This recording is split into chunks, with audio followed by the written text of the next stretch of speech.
প্রতিদিন আমার কথা শুনতে শুনতে বোর হয়ে যাচ্ছেন? তাই আজকের ভিডিওটি করেছে আমার 3 মেয়ে মিলে। আজকের লেবুর টক ঝাল পিনিকটি রেসিপি দেওয়া হলো, কেমন লেগেছে অবশ্যই জানাবেন। আম্মু আম্মু আমার না লেবু দিয়ে কিছু খেতে মন চাইছে।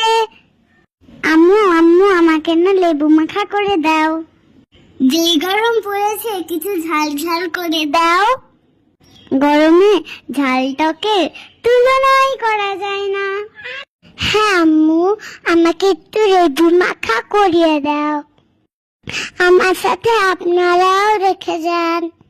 প্রথমে লেবুগুলো প্লেটে সাজিয়ে নিয়েছি, দিয়ে দিচ্ছি সামান্য লবণ, আর একটু লবণীয় করার জন্য দিয়ে দিচ্ছি চিনি। চিনি খেতে সেই স্বাদ। এবার দিব ভয়ঙ্কর জিনিস, শুকনো মরিচ। আমরা তো বাচ্চা, সেটার জন্য আমরা শুকনো মরিচ দিয়ে খাবো না। এবার সরিষার তেল দিয়ে মাখিয়ে নিব। সরিষার তেল না দিলে লেবু মাখা হবেই না।